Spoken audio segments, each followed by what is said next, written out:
And members, I'll call this meeting of the State Government Finance and Elections Committee to order for March 9th, 2021. Pursuant to House Rule 10.01, this meeting is being held virtually. Ms. Spreck, can you take the roll? Chair Nelson. I'm here. Vice Chair Carlson. Carlson present. Representative Nash. Present. Representative Bonner. Present. Representative Drazkowski. Present. Representative Elkins. Present. Representative Greenman. Present. Representative Klevorn. Present. Representative Koznick. Present. Representative Mason. Present. Representative New Brindley. Representative Pulowski. Pulowski, present. Representative Quam. A quorum is present. Thank you, Ms. Spreck. And members, I'm going to hand the chair over to Vice Chair Carlson. I have a bill I have to present in another committee. And so Andrew, you can take it away, and I'll be back when I'm done presenting my bill. Thank you, Chair Nelson. We'll see you soon. First on, okay, minutes. We need to, did we approve minutes yet? I don't think we did. No, okay. Let's see. Representative Elkins, have you had a chance to review the minutes from yesterday? I have, and will move their approval. Wonderful. Thank you, Representative Elkins. Representative Elkins moves the minutes from March 8th. All in favor, say aye. Aye. Any opposed, say no. The minutes are adopted. The first bill on the agenda for today is House File 1350. Representative Boldon is the chief author of the bill. This bill is for cities of the first class, authority to provide to impose ordinances on land or fee dedications on permit applications. And we're gonna move to adopt the local government division report first. And I believe we can do this by voice vote. I'm seeing heads nod. All those in favor of adoption of the local government division report, say aye. Aye. Aye. Any opposed, say no. No. That is a couple dissenting. That motion is approved. Next, we have, let's see, Representative Boldon's bill to move House File 1350 to be referred to the General Register. Representative Boldon, if you would, well, I'll move Representative Boldon's bill, House File 1350 to the General Register. Representative Boldon, if you would like to present your bill. Thank you, Mr. Chair and members. House File 1350 would provide a helpful tool for Rochester and Duluth to have better equity for park funding across the entire city. It would provide parity with the special authority the other two first-class cities, being Minneapolis and St. Paul, received in 2013 around collection of parkland dedication fees for redevelopment sites and commercial industrial. Current statute only allows cities to require parkland dedication only if the property is subdivided or at the legal division of unplatted land. Minneapolis and St. Paul received special legislation in 2013 that allows their municipalities to require parkland dedication when most development occurs. This was due to the amount of development and redevelopment of existing parcels that does not require subdivision of the property, but still generates need and impact for the park system. Rochester and Duluth are now experiencing this situation and are seeking state legislation to provide an opportunity to have a local conversation about how parkland dedication could be collected more equitably. This bill would bring more equity and consistency to park funding by equalizing the collection and use of parkland fees across a wider spectrum of properties in the community. Secondly, it aims to provide adequate parkland improvements serving the downtown area, a growing part of Rochester. We all know the importance of parks, especially in a pandemic, for mental health, community gathering, exercise, and more. I have with me a council member from Rochester, Sean Palmer, who will be providing brief testimony on the bill. We also have Mike Nigber, head of Parks and Forestry for the City of Rochester, and Heather Corcoran, legislative policy analyst for the city with us today. And with your permission, Mr. Chair, I will now turn it over to Council Member Palmer. Wonderful. Thank you, Representative Boldon. If your first testifier could proceed with their testimony. And members, we do have several testifiers, both in support and opposed to the bill today.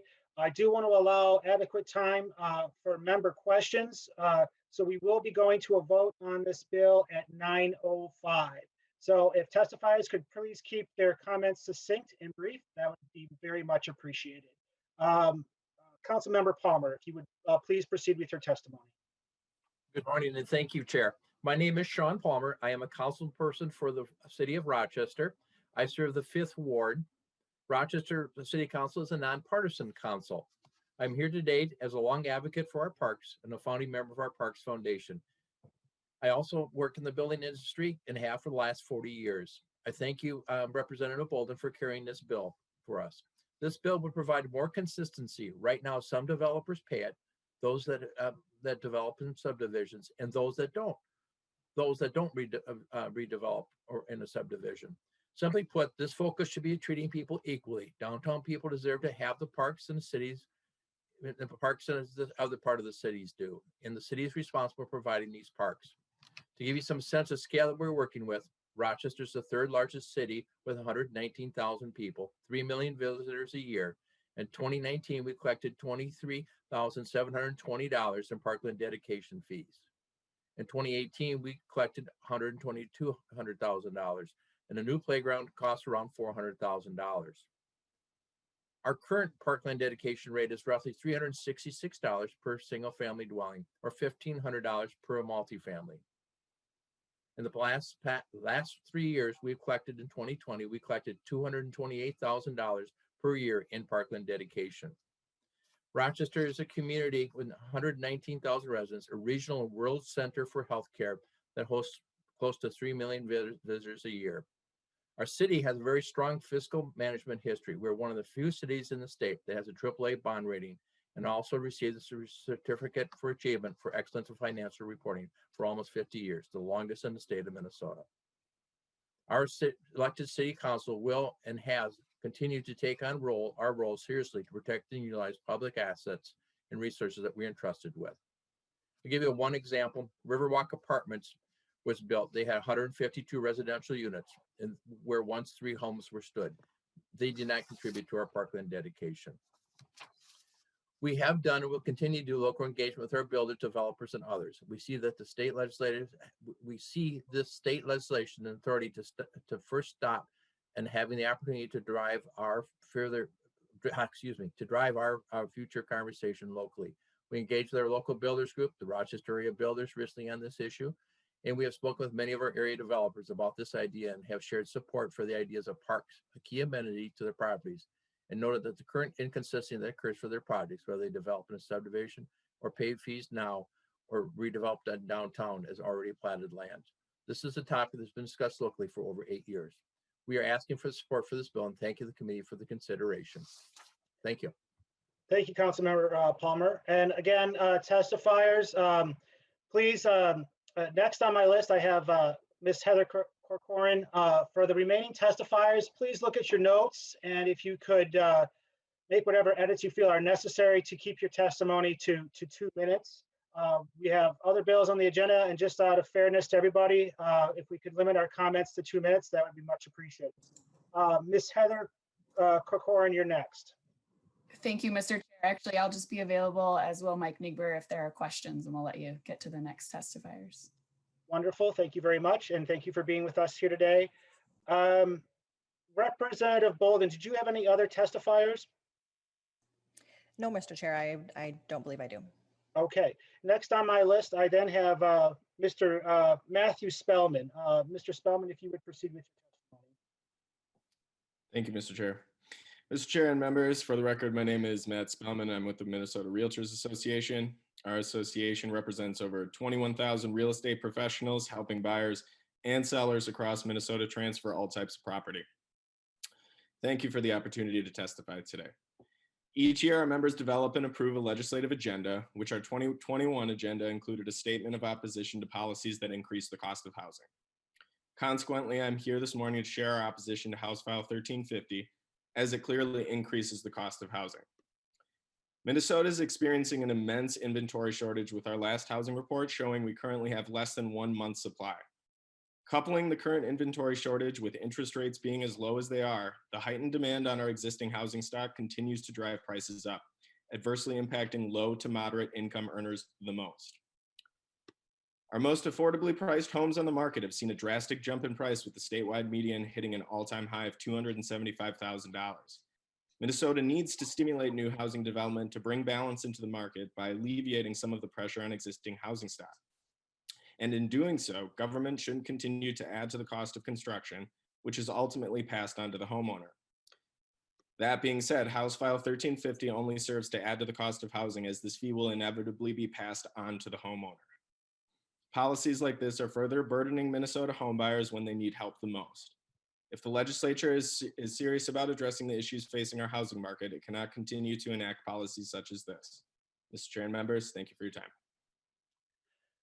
Thank you, Mr. Spellman, for your testimony. Next on my list of testifiers, I have Mr. Peter Coyle. If you would please introduce yourself and proceed with your testimony. Good morning, Mr. Chairman. My name is Peter Coyle. I'm a lawyer lobbyist with Larkin Hoffman. I represent Housing First Minnesota. Appreciate the opportunity to speak to the committee this morning. My comments have been shared previously with Representative Boldon, so I presume she won't be surprised that Housing First continues to have reservations, if not opposition, to the proposed bill, and I say that respectfully. First of all, as Mr. Spellman just noted, Minnesota is experiencing a housing affordability crisis. We are an outlier in the country relative to at least the upper Midwest for the high cost of housing, especially at the starter home level, and the gap that exists between people of color and other populations. And this bill, with all due respect, will take us in the wrong direction, and for that reason, we are opposing it. I'm also noting that the city of Rochester recently passed a park referendum that adds significant new dollars into the parks budget. I went back and reviewed the committee hearing from last week, and I didn't note any discussion of the fact that that new source of funding was already being provided by taxpayers in Rochester, and it raises a concern for us as to whether or not this bill is needed at this time. And secondly, it represents a significant expansion in how park fees are collected from home buyers. Rochester still has a very large growing housing market for which the existing statute applies. And for our members, it doesn't seem that the change in statute is necessary at this time. And so for that reason, Mr. Chairman, we would respectfully oppose the bill, and we would urge members not to adopt it. I appreciate you giving me an opportunity to speak this morning, and I'm happy to stand for questions if there are any for me. Thank you very much. Thank you, Mr. Coyle. Appreciate your testimony today. Thank you for being with us. Members, I do not have any other pre-registered testifiers, so we will move to member questions. Representative Kosnick, you are first on my list. If you would please proceed with your question. Thank you, Chair Carlson and Representative Boldon. Nice to meet you. Haven't met you yet, but welcome to the legislature. I'm curious if this policy that you're proposing to match other cities of the first class, why is it significant that cities of the first class should be allowed to do this? And I know Rochester and Duluth are kind of have metro-centric envy of Minneapolis and St. Paul, but you know, a city like Lakeville or Maple Grove or Plymouth is going to approach a pretty high population. Why are you not proposing this policy more broadly to other cities? And then if you could have one of the testifiers, maybe the council member, talk about, you know, he was on the planning for the parks. He mentioned they have a park levy that we just found out. You know, why wasn't it better planned out instead of continuing to socialize the cost of playground equipment across all the taxpayers? All right, Representative Boldon, I think there was a question in there for you directly as the author, and then also a question for Council Member Palmer. So Representative Boldon. Yes, thank you, Mr. Chair, and thank you, Representative, for the question.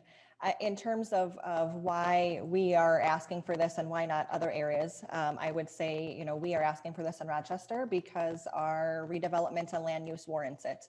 We would like to have the conversation locally around how to implement and how to make this happen, and how to sort of equitably share the funding and the money for our park system. So we are now at a place where this makes sense for our city, just the same as it has in the past for Minneapolis and St. Paul. And then I think I will hand it off to my testifier, whether Councilmember Palmer or perhaps Mike Nigber would like to weigh in on that as well. Yeah, Councilmember Palmer, any quick comments to the question? Well, yes, our parkland dedication, or our parkland referendum last November passed by 63%. And we had done a survey back in April of that year to see how much money we could raise for our parks. And it was at 61% at $2 million. We've underfunded the parks since about 2008, since we had the recession. Rochester at one time had 950 houses being built. The last year we had 225 houses being built. The cost for our parkland right now is about $30 per resident, which is far below the national average. We use a lot of partnerships with our park department to keep our costs low, and that's very important to the city council. Thank you, Councilmember Palmer. And members, I'm getting quite a list here of members. Just to remind folks that we will be moving to a vote at 9:05. So we've got a little under 20 minutes. Members, please keep your questions succinct with a short follow-up if necessary. Also remind members that this bill did go before local government.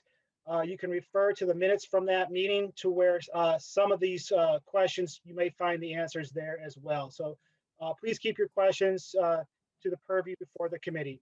Next, Representative Nash, did you want to go next? I will wrap it up, but I do know that there are amendments from my side of the aisle, and I was wondering when you're going to be dealing with amendments. Representative Nash, let's see here.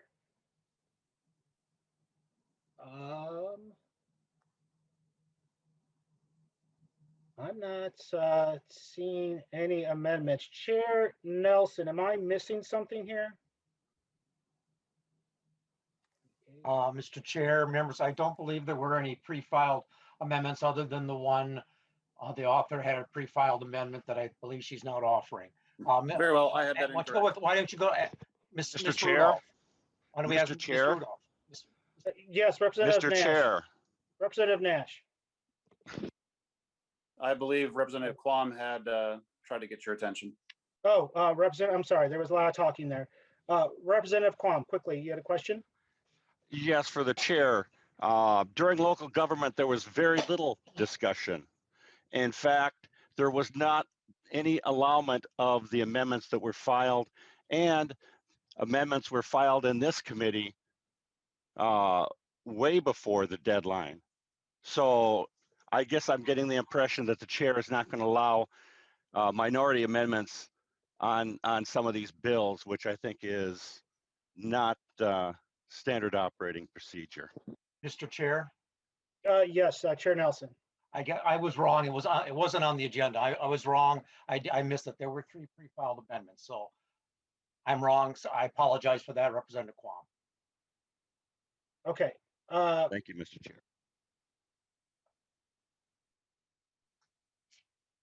Members, give me just a second here.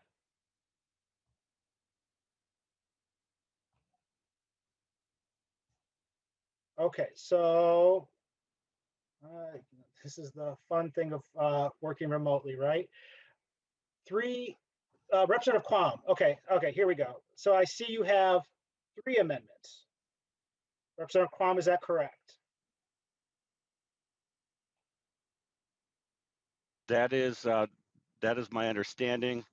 Okay. And I took myself off of the questioning portion and was going to save my time for the amendments.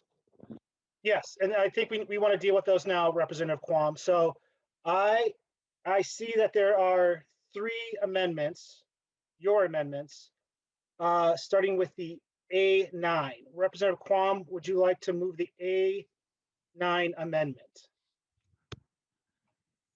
Yes, Mr. Chair. Okay, Representative Quam moves the A9 amendment. Representative Quam, if you would proceed with describing your amendment. Thank you, Mr. Chair. This bill isn't just about the city of Rochester. And what is done usually sets up new cities coming to the city of the first class.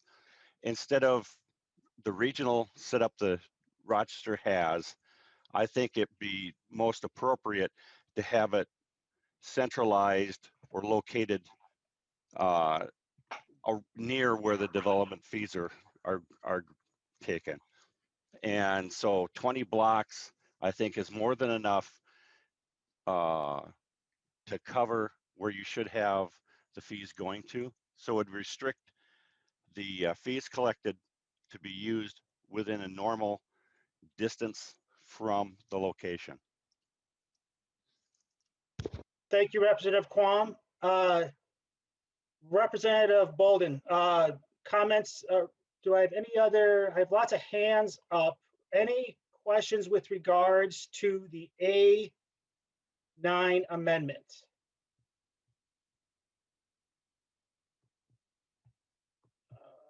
Mr. Chair, can I make a comment? Yes, Representative Boldon, 1 second. I just want to see if there's any other member questions, and I'm going to be sure to let you get the final word on the amendment. I'm seeing none. So Representative Boldon to the A9 amendment. Mr. Chair, I do have my hand up when it's appropriate. Okay, Representative Koznick to the A9 amendment. Thank you. And I believe Representative Quam, the amendment author, would get the final comments. Fair enough.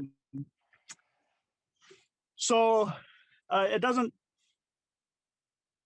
I guess I'm curious if the author is, why the author of the city would oppose the amendment to having money taken from prospective homeowners but then putting the amenity not necessarily that close to where the project is. So Representative Quam's amendment seems quite common sense, that if you're going to take money from a builder or developer, which is essentially from the new homeowner to build a park, but you're not going to build it anywhere near where they may live, it doesn't make sense that homeowner should be getting taxed for this. And members, previously we talked about the important issue of affordable housing, and I just don't see how this bill even gets us there. But I think this is a great amendment, Representative Quam. If the government's going to take money from you for a stated purpose, it should be accessible to those people. And especially in this particular case, if it's a more multi-housing type building, that people in those housing developments should have the access to the parks if that's what the money's being used for. So I would support Representative Quam's amendment. All right, thank you, Representative Koznick. Representative Boldon. Thank you, Mr. Chair. I would respectfully oppose this amendment for a couple of reasons. One, the 20 blocks is just sort of an arbitrary distance. Current state, Rochester is set up in zones or quadrants, so I would anticipate that this funding would stay within those zone or quadrants. That's what's done in other similar situations. Secondly, this amendment would sunset these abilities for Minneapolis and St. Paul at a point in the future. And the intention of this bill is not to change anything that Minneapolis or St. Paul is currently doing. So that being said, I would be open to continue conversations with Representative Quam around this concern. Thank you, Representative Boldon. Representative Quam, final comment on the A9 amendment. I think it's reasonable a walking distance be worked into the discussion if you're doing apartments and you have people that are using mass transit. Thank you, Representative Quam. Roll call, Mr. Chair. Roll call has been requested. There will be a roll call. Ms. Spreck, if you would please take the roll. Chair Nelson, No. Vice Chair Carlson, No. Representative Nash, Yes. Representative Bonner, No. Representative Drazkowski, Aye. Representative Elkins, No. Representative Greenman, No. Representative Klevorn, No. Representative Koznick, Aye. Representative Mason, No. Representative New Brindley, Aye. Representative Pulaski, Pulowski, no. Representative Quam. Aye. With a vote of 5 ayes and 8 nays, the motion does not prevail. Thank you, Ms. Breck. The motion does not prevail. The next amendment we have is the A10 amendment. Representative Quam to the would you like to move the A10 amendment?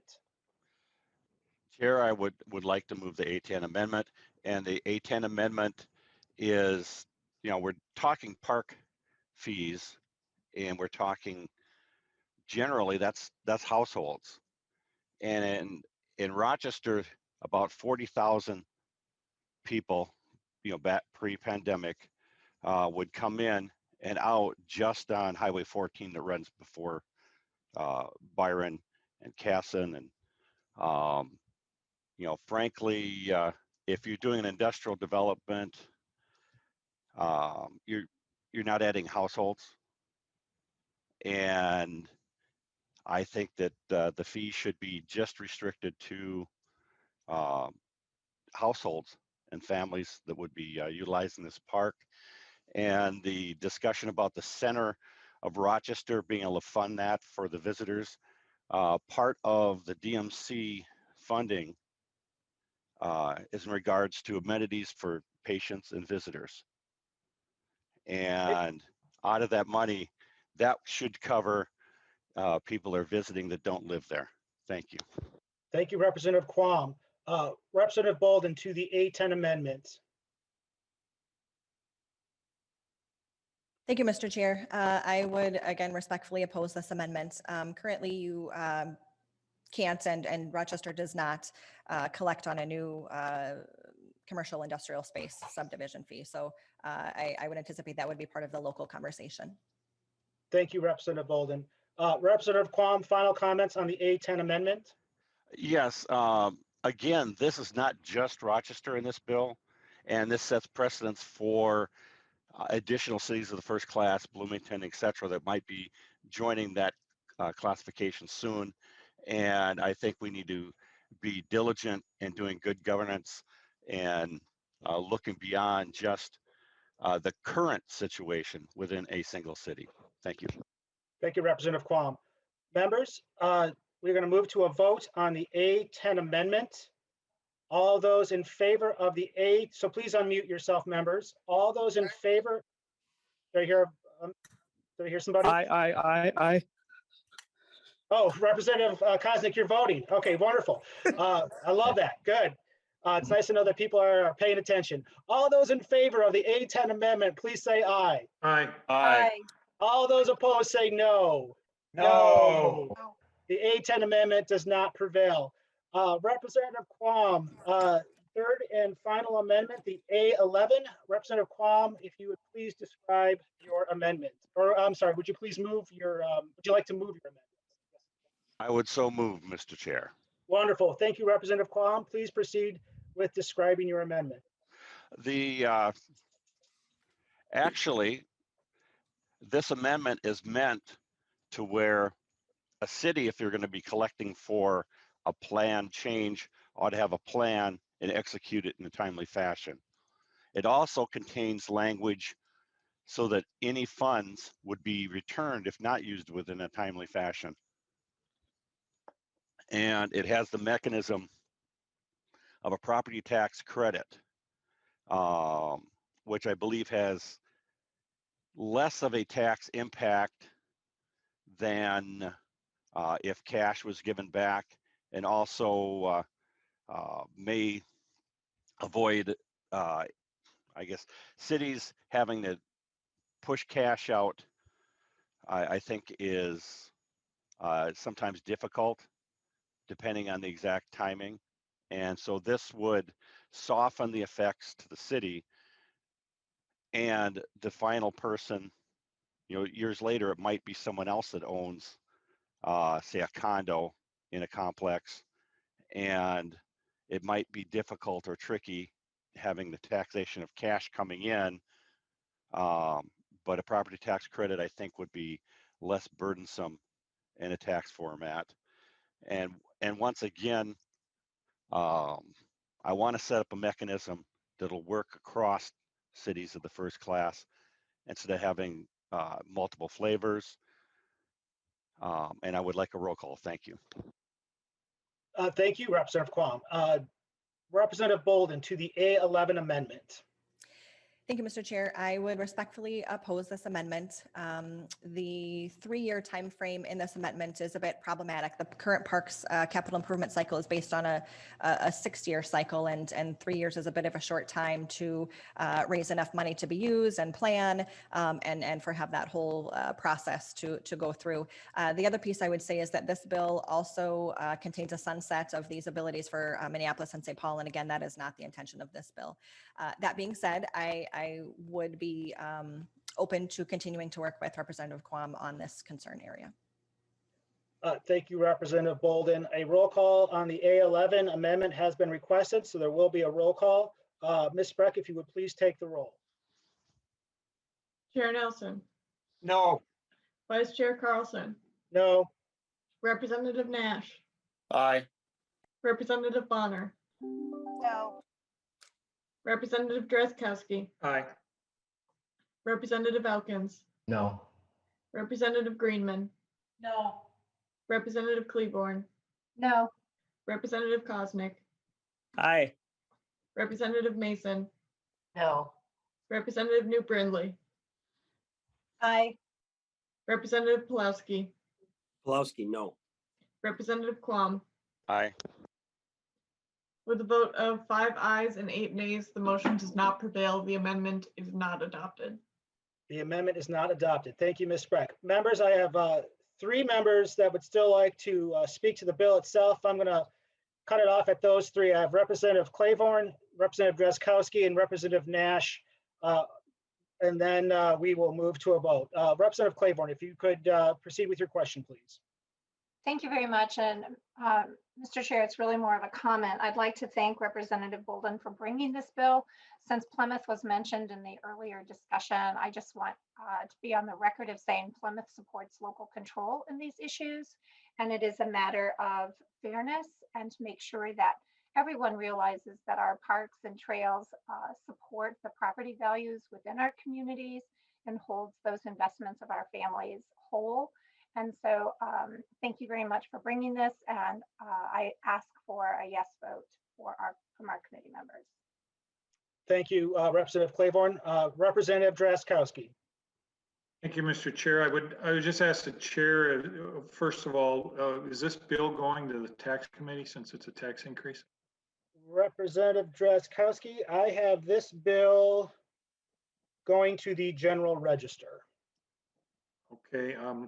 I wonder if Representative Markwart's aware of this bill going through, this tax bill going through, Mr. Chair. Maybe someone should talk with him, but I have a question maybe for the author or the testifier from Rochester. We know that the city of Minneapolis and likely the city of St. Paul too aspire to be the highest density park cities on the planet. As a matter of fact, Minneapolis has already accomplished that. More parks per square mile per capita, whatever the measurement is, than any city on the planet. Is that what Rochester is aspiring to be as they commit to this additional tax and related spending? Representative Boldon. Thank you, Mr. Chair. I will just speak briefly and then hand it off to Councilmember Palmer. What we are looking to do is to provide equity in funding and offer more park space and green space for the residents of Rochester as we are a growing community. With that, I'll hand it off to Representative Palmer. Councilmember Palmer, if you could be brief, please. Our master plan does not call for that. We have a master plan we did 6 years ago, and that is what we're working for. The needs of that master plan are $80 to $100 million. Thank you. Thank you, Council Member. Representative Drazkowski, a quick follow-up, then I'm going to move to Representative Rash. Yep, sure. Go ahead. Yeah, we have a city of the first class aspiring to be like the other 2 cities of the first class that are outlined in the bill and the discussion. We have cities in Minneapolis and St. Paul that are engaging in recreational spending for recreational endeavors. This is an an over-the-top bill that an overtaxed city already in the city of Rochester, as I talked to the residents and their frustration there. This is a tax increase. This is going to hurt the people of Rochester and hurt the community and surrounding communities of Rochester. I'm going to vote no. Thank you, Mr. Chair. Representative Nash, I have you last on my list to ask a question. Thank you, Mr. Chair. I'll just skip questions. I'll go straight to commentary. Members, we heard a bill not too long ago, about ways to assess fees that will be collected earlier than they're actually being used, and I oppose that. House File 1350 does very much the same thing. This is going to collect money on the front end, and it may not be used for any foreseeable time. I believe the deadline is open-ended. I find that quite troubling. And I was listening to the testimony of the council member talking about how price increases do impact people's availability or ability to get into a home. And, you know, for every $1,000 increase in a price, you're effectively pricing out, I believe, 4,000 people. And I'm not sure if Mr. Spellman is still here from the realtors, but that's effectively what you're doing. So you're going to collect money on the front end, $366 per single family, $1,500 for a multifamily, in a city that already levied $2 million for parks within the last 12 months. And I just think that this is, it's very, very aggressive. And, you know, you put certain parcels of land in jeopardy of seeing a double whammy on collections of this. This is certainly something that I'm sensitive to. Everybody likes a good park, as do I, but Mr. Chair, this adds way too much cost. It adds way too much burden on the people who are going to be trying to live in whatever city. And it's very broad brush. This is elevating any city of the first class. You know, we talk about being precise here in the House. And to the author, her claim was that 20 blocks is an arbitrary number, but she hopes that the city of Rochester will not go beyond that. Well, I find that hoping is not often actually ever delivered when you enable certain things like this. Being prescriptive as to what you're trying to do in a bill is the way to go. So I would encourage all of my members and all of the members in the committee to vote no. This is far too broad brushed. And you could look at way too many years before it actually gets put into play after it's being collected. So thank you, Mr. Chair. Thank you, Representative Nash. Representative Boldon, a few closing comments before we move to a vote. Thank you, Mr. Chair. I will be brief. I appreciate the conversation. And just to reiterate, what we are looking to do is to create a more equitable way to invest in and support our parks in Rochester, and looking to be in alignment with other cities of the first class. This one-time fee, as was said, is currently about $350 for a single family home. I believe is a solid investment in our green spaces and parks, and which are so important to our communities. So I would ask for your support. Thank you. Thank you, Representative Boldon. With that, Representative Boldon renews her motion to refer House File. I'm sorry, I renew my motion to refer House File 1350 to the General Register. And if the committee clerk would take the roll. Chair Nelson. Aye. Vice Chair Carlson. Aye. Representative Nash. No. Representative Bonner. Aye. Representative Drazkowski. No. Representative Elkins. Aye. Representative Greenman. Representative Klevorn. Aye. Representative Koznick. No. Representative Mason. Aye. Representative New Brindley. Representative New Brindley. No. Representative Pulowski. Pulowski, aye. Representative Quam. No. With a vote of 8 ayes and 5 nays, the motion prevails. Motion prevails. Thank you, members. I am going to hand the gavel now back over to Chair Nelson to continue on with the meeting. Thank you, members. Thank you, Vice Chair Carlson. The next bill on our agenda is House File 1803, Representative Herr. And I will move House File 1803 to be referred to the general register. Representative Herr, you want to explain your bill? Thank you, Chair Nelson and members. The bill before you is House File 1803. This is a Minnesota Campaign Finance Board technical change bill, which includes provisions related to public officials, statement of economic interest, contributions, and disclosures, and exceptions that are provided within this technical language. I do have a testifier here today to speak to this bill and to answer any questions the committee might have. If it is okay with you, I will yield the rest of my time to Ms. Megan Engelhardt, who is the Assistant Executive Director at the the Minnesota State Campaign Finance Board and Public Disclosure Board. Looks like we're all a little tongue-tied this morning. Ms. Engelhardt, welcome to the committee. Please state your name for the record and proceed with your testimony. Thank you, Mr. Chair. My name is Megan Engelhardt, and again, I'm the Assistant Executive Director for the Minnesota Campaign Finance Board, which is in St. Paul. So I did want to mention too that the technical changes do include a few changes for the campaign finance in addition to the economic interest statement. I won't go over them in depth, but the campaign finance program just needed to clean up a few statutory changes to make it work a little bit easier, and would change a few rules regarding state and federal committees. Providing money to the state committee, we can use a website instead of asking them to give the form in a large PDF that we then have to store. So mostly it's just, I would call it kind of housekeeping technical changes. I'm more than happy to answer specific questions. I don't want to take up too much of your time if you don't have too many specific questions. And I see Mr. Sigurdsson's here also to answer questions if needed. Members, any questions?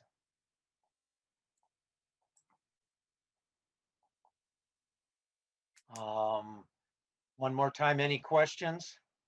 Seeing no hands popping up. Representative Herr, if you want to wrap up and we can proceed to a vote. Thank you, Mr. Chair. And I know you all have a lot on your plate today, so I'm just going to say thank you to you and the committee for hearing House File 823 and that the technical changes are needed, and I appreciate your support. Thank you, Representative Herr. With that, Ms. Sprick, with that, I will renew my motion to refer House File 1803 to the General Register. Ms. Sprick, can you take the roll? Chair Nelson, Aye. Vice Chair Carlson, Aye. Representative Nash, Representative Bonner, Aye. Representative Drazkowski, Aye. Representative Elkins, Aye. Representative Greenman, Aye. Representative Klevorn, Aye. Representative Kosnick, Aye. Representative Mason, Aye. Representative New Brindley, Aye. Representative Pulaski, Pulaski, aye. Representative Quam, Aye. Representative Nash. Aye. With a vote of 13 ayes and 0 nays, the motion prevails. Thank you, Ms. Sprick. The motion prevails. The bill is on its way to the General Register. Members, next is Representative Stephenson with us yet. If not, we'll go to get the right mouse here. We'll go to Representative Klevorn's bill, House File 1585. Read the numbers right, Michael. Representative Klevorn, do you want to move your bill? Yes, good morning, Mr. Chair and members. I move that House File 1585 be referred to Education Policy. That is my motion. Thank you, Representative Klevorn. If you want to explain your bill.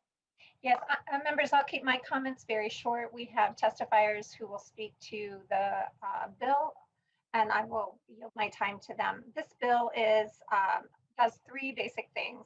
It allows election judge trainees that are already permitted in statute to serve without party affiliation. It also has permissive language that allows school boards, if they so choose, they may determine that students are eligible for credit. And then it also says that the appointing authorities for election judges, whenever possible, would recruit bilingual high school students to serve as trainee election judges. And then finally, there is an appropriation, a one-time appropriation in year 2022 for $500,000. That is to be used to recruit bilingual election judges and bilingual trainee election judges. And with that, Mr. Chair, I would ask that you please acknowledge Sia Herb as our first testifier. Thank you. Welcome to the committee, Ms. Herr, and please say your name for the tape and proceed with your testimony. Thank you, and absolutely, Mr. Chair. So, Mr. Chair and members, good morning. For the record, my name is Sia Herr, and I am the Executive Director at the Council on Asian Pacific Minnesotans. I'm here this morning to speak in support of House File 1585, the bill before you. I've shared many times in prior committee hearings about the Asian Pacific Minnesotan community, and so I'll just say that given what we know about this community, our council believes that these requests within House File 1585 are important to Minnesota's overall strategy to create a more informed, effective, and responsible citizenry. The Pew Research Center reported in 2020 that Asian Americans make up the fastest growing group of eligible voters among the major racial groups in the United States. And that in fact, from 2000 to 2020, eligible Asian American voters grew by 139%. And we are the only major racial group in which naturalized citizens make up a majority of the eligible voters. As we have shared in committee hearings again, prior to this, Minnesota's Asian Pacific community is estimated to be the fastest growing racial community here in the state of Minnesota and across the United States. We are also a younger community with nearly 1 in 3 of us whom reside in the state being under the age of 18. This community consisting of immigrants, refugees, and their descendants is at this time majority refugee experienced. With our more established communities such as the Filipino or Japanese communities reporting higher educational attainment and income levels, it's important to recall that the flip side of that is that our more recently arrived communities such as the Hmong and the Karen report significantly lower educational attainment and income. Not coincidentally, the first generation of these more recently arrived refugee communities are also by and large limited in English proficiency and rely on the younger generations to help them navigate their new home in the United States. These community members also experience the greatest barriers at the polling location, and so therefore they stand to benefit most directly from the school credit incentives and consequently the larger pool of trainee election judges that would possibly result from House File 1585. We believe that House File 1585 will provide mercy in action by assisting with the election process and would leverage the talents and strengths of our young bilingual and bicultural leaders who oftentimes serve as cultural brokers between majority Minnesotan cultural and democratic practices and the budding democratic practices of their immigrant and refugee experienced communities. And I'll conclude by simply saying that as Minnesota's voting populace reflects statewide demographic trends and becomes increasingly diverse, county election offices that have the ability to strategically recruit and place trainee election judges in targeted polling locations will be that much better positioned to more efficiently, effectively, and equitably provide Minnesotans with opportunities to be more substantively civically engaged. With that said, Mr. Chair and members, thank you for your time, and I'm happy to assist with answering any questions that members may have. Thank you, Ms. Herr. I also have Betty Garcia Herrera. Hope I said that right. Please identify yourself for the tape and then proceed with your testimony. Mr. Chair, I'm not sure that I see her on the list. If I see her on the Zoom, I don't see her either. Yes, I'm looking at my agenda and I'm looking through. I don't see her here. I also have Secretary of State Steve Simon. Represent our Secretary Simon. Are you here just to answer questions, or do you want to comment? I wanted to comment if there's time, Mr. Chair. There's time, Mr. Secretary. Please identify yourself for the record. Thank you, Mr. Chair and members. Steve Simon, Minnesota Secretary of State. I want to thank Representative Klevorn and others for their work on this bill. I think it's a great idea. Many of you know that for the third time in a row, Minnesota was #1 in the country in voter turnout. That's a great success for all of us and for our state. And sometimes, for all the obvious reasons, we focus on the voters. It's a victory for voters and their desire to be heard, but it's also a victory for aspects of the system. And one aspect of the system that doesn't get a lot of attention is our election judge process. It takes 30,000 people, 30,000 people to run an election in this state. That's a virtual army of people who have to go out and do this job, and they do so willingly and well year after year after year.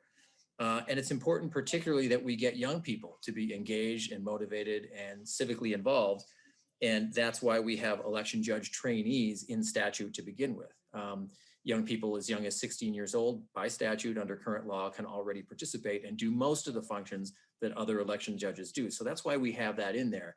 And this last cycle was really a test case for a lot of obvious reasons. Because of the pandemic, we faced potential challenges in getting those 30,000 people. In the end, because of a lot of work by a lot of people at a lot of levels of government, we had no shortages. We had the 30,000 that we needed.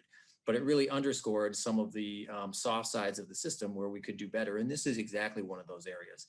I'm really particularly heartened by the fact that this focuses on high school students. Just anecdotally, when you talk to townships and counties and cities who are recruiting, training, and paying election judges, they'll actually tell you that although they've already thought of the idea of trying to engage more young people in the process, they have actually pointed out, at least anecdotally, that the high school students are more reliable than the college students. Sometimes, again, this is just episodes related to me over the years, a college student will blow it off or they won't show up. Not so with high school students. So the fact that this bill seems to recognize that and incentivizes that getting good habits started early, I think is a really, really good thing.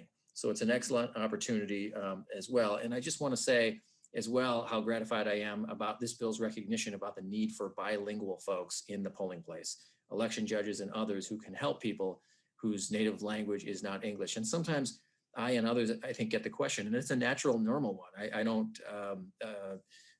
blame anyone for asking. Someone might ask a question like this, and perhaps Ms. Herr has gotten this question. I know I have. People will say, "Hey, explain something to me.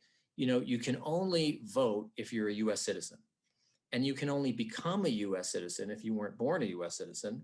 In most cases, by passing an English test. So by definition, why should we be doing any election stuff in languages other than English when, by definition, you can't even legally vote unless you've demonstrated that you already know how to speak English?" It's a fair question. It's a fair question, but I guess I have two major responses. One is one that comes out of my own experience. I grew up in a bilingual household. My mother was an immigrant, and I know how it works in the real world. My mother spoke almost accent-free, beautiful, fluent English.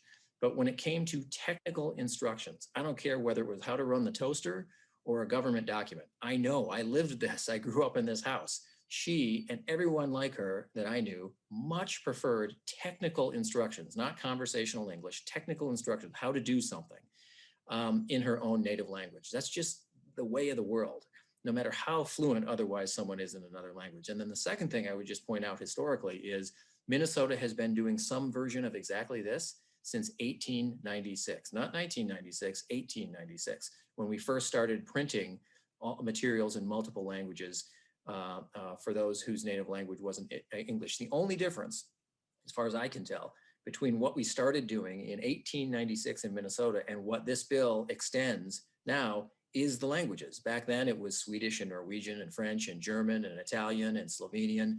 Now none of those languages are on the list. They've been replaced by different languages based on who we are and who the non-native English speakers are. So because this bill incentivizes good behavior and conduct and experience by and for young people, and because it recognizes the need for bilingual folks at polling places, I think it's a great idea, a novel idea. I'm proud to support it, and I respectfully ask members for their support. Thank you. Thank you, Secretary Simon. And I was going to mention that my grandparents came right around 1900 to this country, and when they became citizens, they spoke Swedish. And there are pockets, if we go back in our history in the state, there are pockets around the state that were enclaves that's what they spoke, different languages, German up around St. Cloud, Scandia. We had a high Swedish population. So this is nothing new, as you stated, in the state. Members, I got questions here. The first person on my list is Representative Koznick. Representative Koznick. Thank you, Mr. Chair, and I apologize to committee again. My video is not working. I was wondering if the author could clarify a little bit about the judges to serve without party affiliation, the importance of that, to the bill, and I think I have some that causes me some concerns in addition to another $500,000 payment cost to this bill. So, but most importantly, if you could speak to the election judges suddenly not having a partisan affiliation, because I think it's important Representative Klevorn. preserve that. Thank you, Mr. Chair. And Representative Koznick, the bill refers to trainee election judges not having party affiliation. And I think it's important because we're talking about walking people through the process. We're not talking about helping them vote. They're not people to help facilitate the vote. This is how the system works. So if you would think about these trainee election judges possibly as someone who would greet you at the door in your birth language to say, this is how you do it. You go to this table, you go to that table. And I think people would feel better about that if they did not have party affiliation.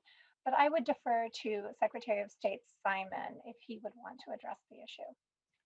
Secretary Simon. Thank you, Mr. Chair and members. Yeah, I would just echo what Representative Klevorn said.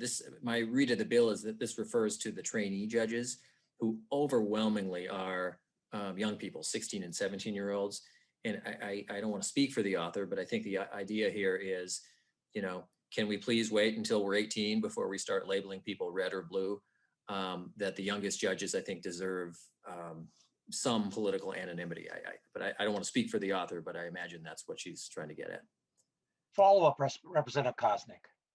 Well, it still is, elections are partisan by nature, and 18-year-old high school students need to know, they may be somewhat independent, but they need to understand the partisan nature of the election systems.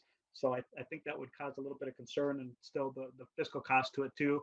Certainly have nothing against having high school students participate in the process or be engaged. And I've found that oftentimes they're willing to come and learn, and without a $500,000 cost to it. Well, thank you for the time. Secretary Simon, I see your hands up there. Thank you, Mr. Chair. And Representative Koznick, I certainly understand your concern, and I don't know if this would address your concern or not. But under statute, the trainee judges, there's certain aspects or certain jobs that they can't do, or someone who, like them, doesn't declare a partisan affiliation. There's certain of the more sensitive things they can't do. For example, in Minnesota, we have curbside voting, where if someone wants to drive up in their vehicle and they want to vote from there, the law says that you have to have at least one election from each major party for all the obvious reasons, right? You don't want a Democratic judge going out to the parking lot with a ballot and somehow coaching the person in their car voting, and you wouldn't want a Republican doing that either. That's an example of those more partisan jobs, let's say, at the polling place that the trainees are not allowed to do. That's why I said earlier they can do many of or most of the functions, but there's some, the partisan stuff, the stuff where you would want to know who's a D and who's an R, those young people, they're not allowed to do those things. So I don't know if that addresses your concern or at least helps. Thank you. Members, if you remember, we've got another bill after this, and we want to move this along. So if we keep our questions short and our answers short, the next person on my list is Representative Quam.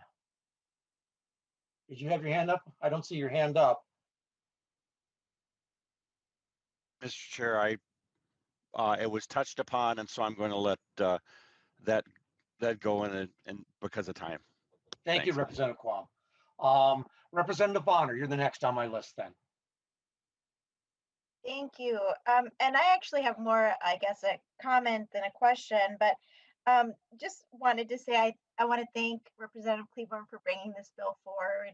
And I really applaud the attention to bringing these high school students into the fold in terms of their civic duty. I know my family, it was very important for me to go with my parents to the polling place each and every year, and they felt that was really important to model that behavior.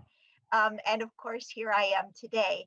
I've also served as an election judge, and I just want to say this is also a tremendous idea because, there are many jobs in the polling place that are really simple. instructing someone how to initial a form or to fill in an oval completely to make sure that their vote counts. These are really basic, easy jobs, and it makes really good sense to be able to get high school students involved and be able to help instruct people in the simplest of things like filling in an oval so that their ballot gets counted. And so for that reason, I really want to thank you for bringing this forward. I think it's a tremendous idea. And also, you know, I do think I appreciate the idea of keeping things nonpartisan in the beginning as those young people are still forming their ideas of who they are and what their beliefs and values are. And certainly pressuring them into declaring something before they're ready, I don't think is appropriate for 16 and 17-year-olds. But certainly it gives them an opportunity to see the process in action and to be involved. And we know that when that happens, that those voters tend to be voters for life. So thank you so much, Representative Klevorn. Representative Greenman. Thank you, Mr. Chair. I really appreciate this bill as an investment in our making our elections and our future elections run. I'm wondering if maybe the bill author or maybe the Secretary of State could speak to how many election judges we need every year and what the average age is currently. I believe Secretary Simon stated that we had over 30,000 judges, election judges needed, and Secretary Simon, about the age, average age. Sure, Mr. Chair and members, thank you. I can't give you an exact number, but they tend to skew, you know, much older than the general population. They tend disproportionately to be retirees or seniors, and they do a great job. It's just that we need to always be replenishing the stock of those who do the job. Representative Greenman, follow up. Yeah, thank you, Mr. Chair. And I remember during this conversation about how we ensure that our pandemic elections run, that there is a real focus on how do we make sure that we are ensuring that there are young folks and middle-aged folks and sort of everybody doing their job. I think this is the way to do it, and to make sure that we have both a next generation and also a next generation that looks like the voters that they're serving. So I really appreciate this bill. I think it's actually really a pretty simple but important investment in making sure that our elections run into the future. So thank you for bringing it. Representative Drazkowski. Thank you, Mr. Chair. Sometimes I wonder if I'm the only one reading the text of the bill, but members, line 1.12 strikes out the current law that says without party affiliation and moves it later in the same line with new language. Members, that's simply a grammatical change of some sort. I would have a question, Mr. Chair, for Secretary Simon. I'm curious how much money is spent. If we look at the appropriation for $500,000 for recruiting, members, bring your attention. It's not just for bilingual trainee election judges, it's also for bilingual election judges, which is really kind of a change in theme from the rest of the bill before it. I'm curious, Secretary Simon, how much money is your department, your agency, appropriated by the legislature each biennium, and then how much of that is used for election judge training and recruitment? Secretary Simon. Thank you, Mr. Chair and Representative Drazkowski. There is no, the zero is earmarked for that purpose right now, zero. So for that specific purpose. What we do, obviously, and many of you know this, we don't in our office hire, train, or pay any election judges, but we help the counties and the cities and the townships do that. We train the trainers, we do the manuals, we do the work here at the legislature and that sort of thing. So it's pretty dispersed. There is no line item in the budget for that amount, but our election staff does actively help, and we certainly had to during COVID in this last year, help them brainstorm about opportunities, how to recruit people, how to have backups, how to perhaps train county or city or township employees to be in reserve, so to speak, if someone at the last minute for health reasons or others had to drop out who took the training. Those are things we did, but in terms of a precise line item, that's really difficult to say. Representative Drazkowski, follow up. Thank you, Mr. Chair. Just wondering, Secretary Simon, how much is your budget? Secretary Simon. Oh, it's about 15 million biennium. So, Thank you. so thank you, Representative Mr. Skalsi, one last question, then we go to Representative Koznick. Thank you, Mr. Chair. Just to comment, I mean, we, so there's 15 million already spent for the Secretary of State, and apparently they're prioritizing 0 for recruitment of election judges. And so I find this to be an interesting thing here. But another thing, just general theme on line 2.1 and 2.2, and members, we're seeing this in bills, in a number of bills. I saw in a bill that came before the Education Committee. Why are we, this is a question, why are we writing in law telling local units of government what they can do?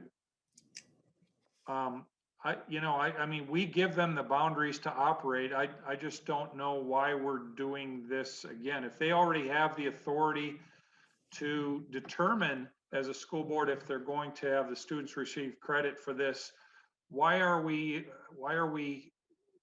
providing this extra language? Members, our statutes are already about 10 feet long. They don't need to be longer. That's all I have, Mr. Chair. Thank you. Representative Koznick, and I'll get Representative Klevorn.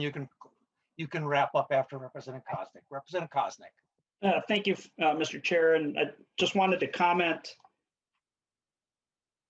In this bill, we're claiming that 16 and 17-year-olds are still growing and aren't mature enough to declare a political party, and maybe cause them a little stress if they had to say if they're a conservative or a Democrat. But then in another bill, quite expensive bill, in addition to this bill, where we want to automatically register 15, 16, and 17-year-olds when they apply for a learner's permit to drive.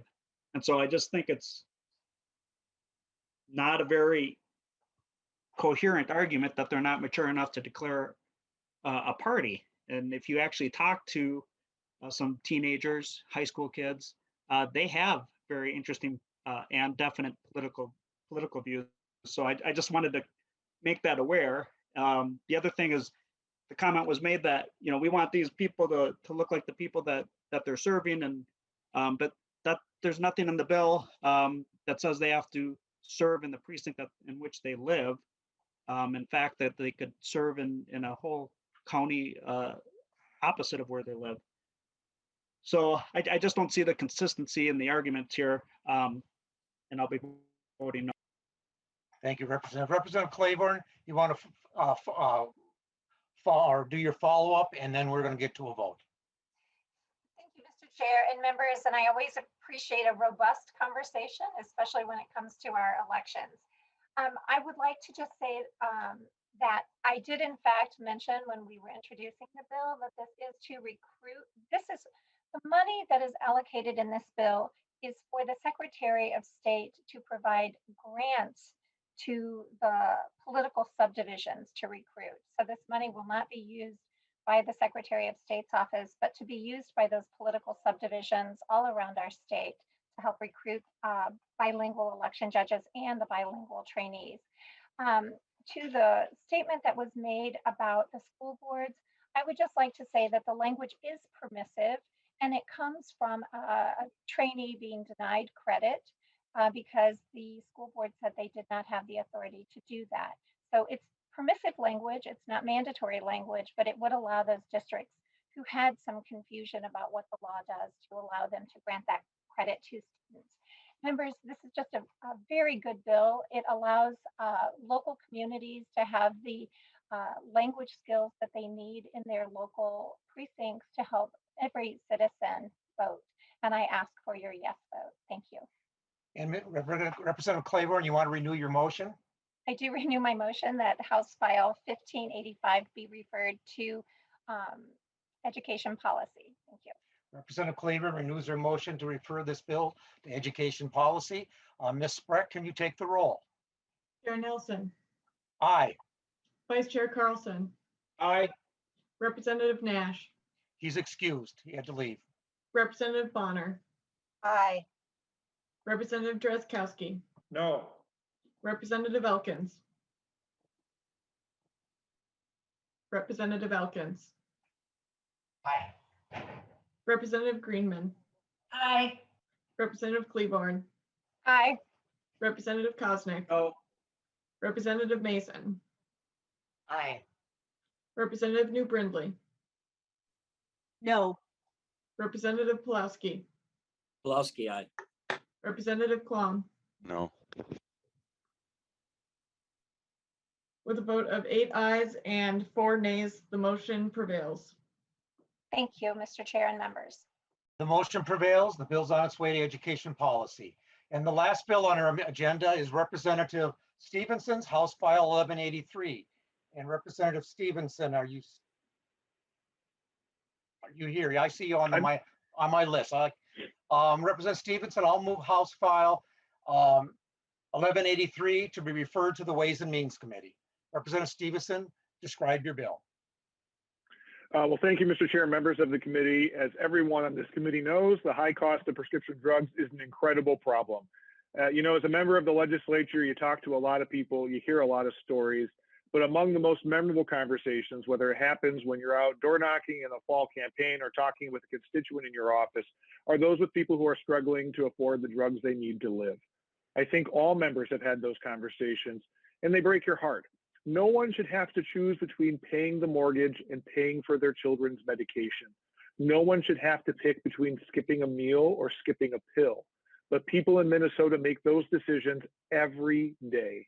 And we all know that the prescription drug market is complex. And while we all wish there was one silver bullet to solve the problem, this is more of a case where we need silver buckshot. You know, the legislature, this committee included, I'm sure, has moved substantial legislation this year that, if enacted, would help. Representative Morrison has a great bill about a pharmaceutical accountability board, affordability board. Representative Bierman, Representative Liebling, both have great bills to decrease the cost of prescription drugs. Those are all good steps forward, and this bill is another piece of the puzzle. It addresses situations where prescription drug prices are high, not because of the free market, not because of research and development costs, but because of greed. And we've all seen the stories in the news media about bad actors raising the price of life-saving drugs by shocking amounts overnight. When a pharmaceutical company does that, when they raise the price of a drug that has been on the market for years by 500%, it's not because it suddenly got 500% more expensive to make the drug.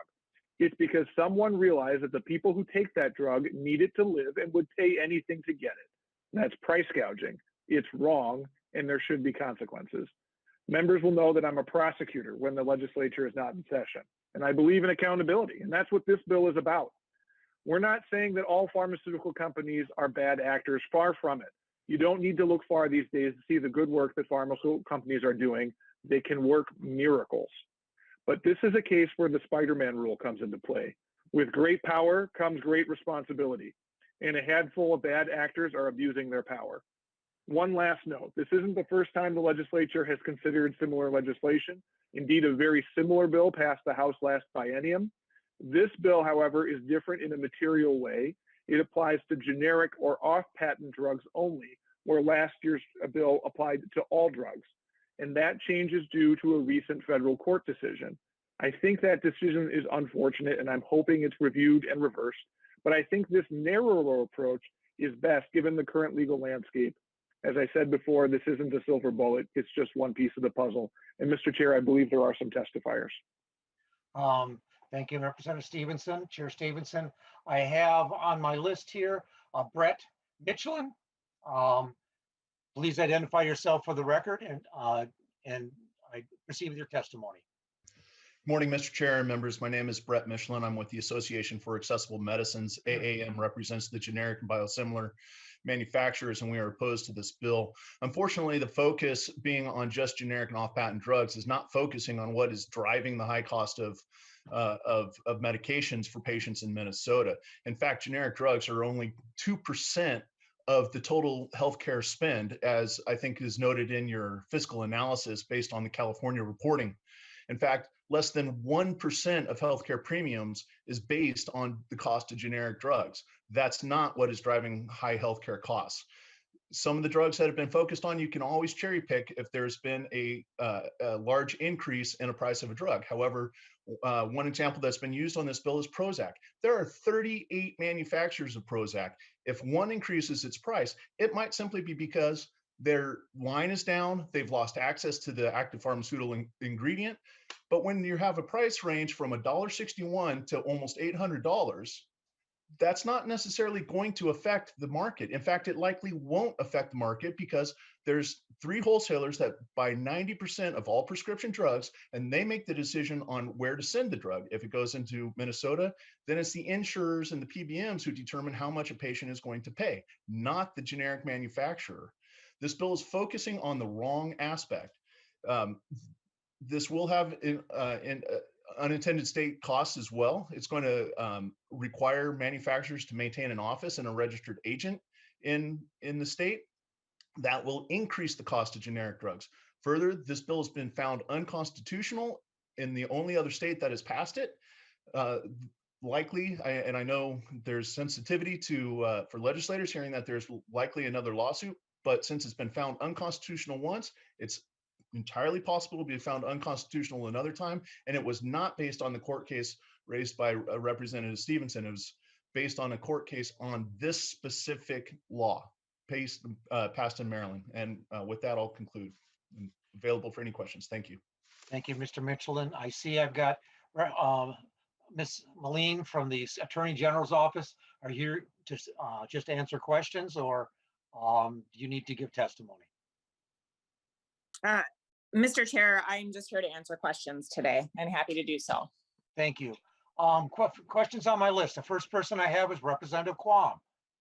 Thank you, Mr. Chair. And frankly, if we wanted to decrease the cost of medications, we would look at individualized medicine, pharmacogenomics, so that you aren't spending money on drugs that aren't going to work for you.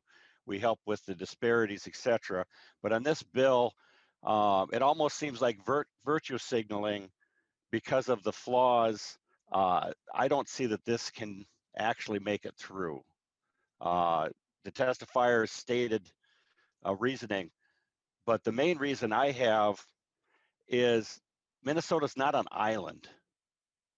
This is the kind of bill that, if done right, would be done at the federal level. If we want to increase lawsuits, have the the Attorney General do court actions and that, just that perception makes it less likely that people want to sell to Minnesota when they can sell to the other states all around us. If we are unilaterally increasing the cost of generic drugs, then I think the harm will be in supply and won't be in cost to us. So I would hope the author would look at the flaws, try to fix the bill, but I really hope that the federal government would address it so that Minnesota doesn't have the double-edged sword effect when we try to do something thinking we're an island. Thank you, Mr. Chair. I didn't hear a question there. Representative New Brindley. Thank you, Mr. Chair. And I'm hoping you'll allow me to ask one question of both Ms. Moline from the Attorney General's office and one to the bill author. My question to Ms. Moline is, the Attorney General sent a letter to the House Commerce Committee, and in it he said, without the bill, prices of existing generic drugs will continue to rise at a rate that far outpaces inflation. And I'm wondering if you know what the rate of increase of generic drug prices has been over the past few years. Ms. Moline.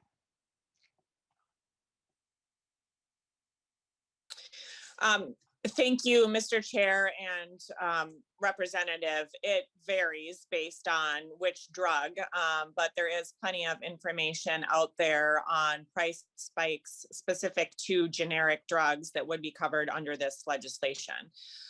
So I'm happy to get you more details on the rates of those specifics, but again, it varies. Representative New. Thank you, Mr. Chair. Well, I mean, I can, just so committee members are aware, the AARP Public Policy Institute, they put out a prescription price watch study, And they found that the average annual retail prices for almost 400 commonly used generics actually fell in price by 9.3% in 2017.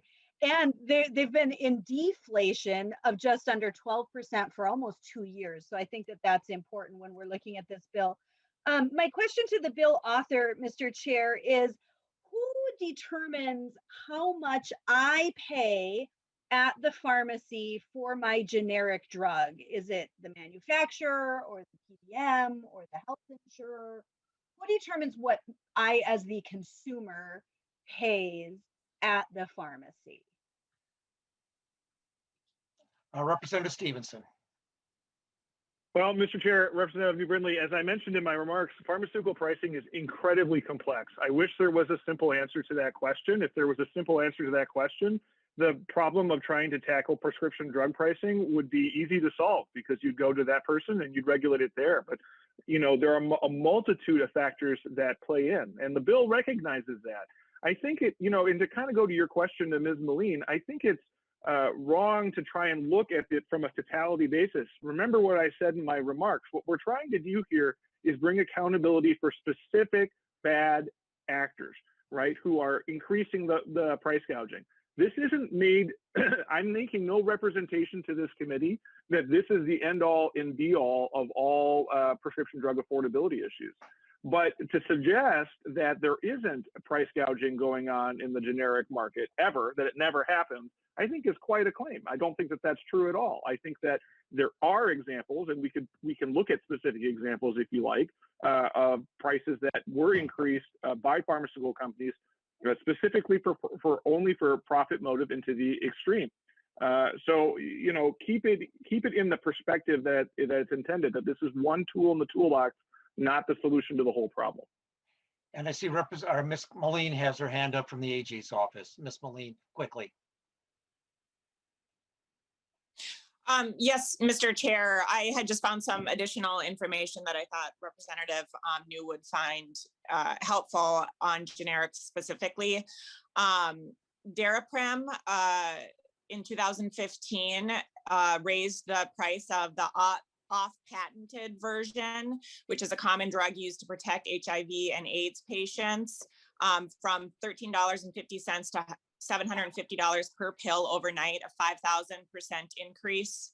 A liquid version of generic Prozac what jumped from $9 to $69, an increase of 667%. A generic Ms. Moline, can you email that to all of the members? We have more questions here and we're running out of time, and I don't want to run out of time on the bill. Thank you, Mr. Chair. Thank you, Mr. Chair.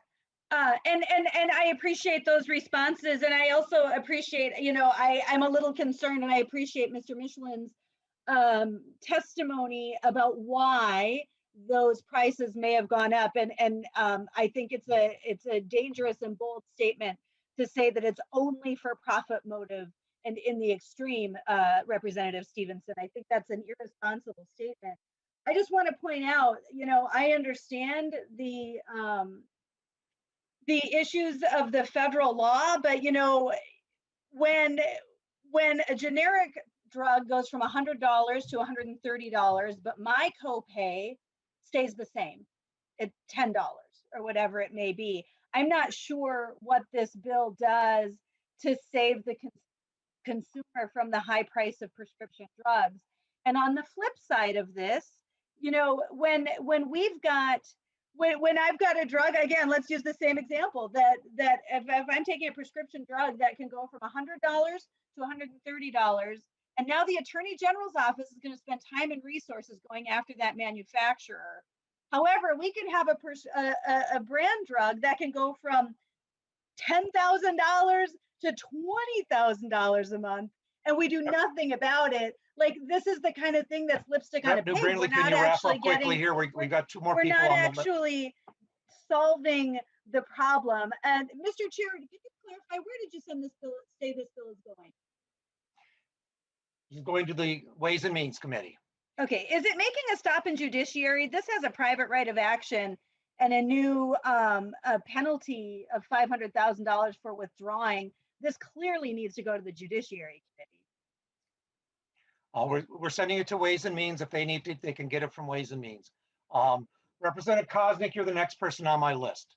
And members, at 9:57, it's 9:55 right now. At 9:57, we are going to vote on this bill. We still haven't figured out Representative time Koznick. management in this committee, Mr. Chair. Representative Koznick. Thank you, Mr. Chair, and Representative Stephenson, I applaud your efforts or intent to provide lower cost medicine and lower cost healthcare, but I question that this bill actually does that. Basically what we're doing is price setting, and I guess that's one way to cap the cost of something, but I think it needs to be balanced with providing some of the best healthcare that we can receive. If you take a look at the current pandemic, we have through ingenuity and the free market, the government, we encourage people to go out and find a cure and a vaccine for the current pandemic. I'm wondering if the testifier, Mr. Michelin, could discuss what having a financial penalty hanging over the market of $500,000 on any manufacturer, what that would do to provide incentive to provide good health care in Minnesota. Mr. Michelin, quickly. Thank you, Mr. Chair and members. And the potential fines, what that does is when there's multiple manufacturers for the exact same drug, it leads to the potential of some manufacturers pulling out of that particular line of drug, which decreases competition, and it's competition in the generic market that drives the price down.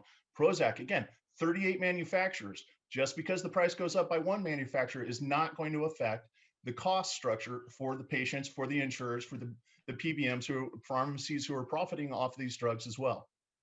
Hope that answered the question. Thank you.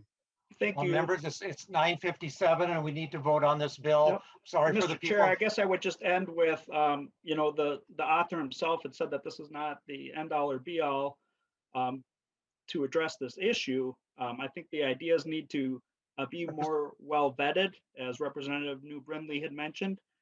There's concerns with Representative Koznick. the Representative penalties and the Koznick. cost, and I'm concerned about additional lawsuits that were mentioned, and I think this bill needs more work. Representative Koznick, thank you for that. With members with that, Representative Stephenson, I'll renew my motion that House File 1183 be referred to the Ways and Means Committee. Ms. Spreck, can you take the roll? Chair Nelson, Aye. Vice Chair Carlson, Aye. Representative Bonner, Aye. Representative Drazkowski, No. Representative Elkins, Aye. Representative Greenman, Aye. Representative Klevorn, Aye. Representative Koznick, Nope. Representative Mason, Aye. Representative New Brindley, No. Representative Pulaski, Pulowski, aye. Representative Quam. No. With a vote of 8 ayes and 4 nays, the motion prevails. Thank you, Representative Stevenson. You're on your way. Members, I just got a Mr. note here. Chair. Oh, sorry, please go ahead. Representative, I got a note here that we've got just notified from HHS or from Education Policy that they do not need to see Representative Klevorn's bill. So members, I'm going to move to reconsider the vote on House File 1585. Members, and that'll be a voice vote. So all in favor of reconsidering 1585, please say aye. Aye. Aye. Aye. Aye. And members, I'll No. change my motion on House File 1585 that 1585 be referred to the General Register. Members, Ms. Spreck, can you take the roll? Chair Nelson, Aye. Vice Chair Carlson, Aye. Representative Bonner, Aye. Representative Drazkowski, No. Representative Elkins, Aye. Representative Greenman, Aye. Representative Klevorn, Aye. Representative Koznick, No. Representative Mason, Aye. Representative New Brindley.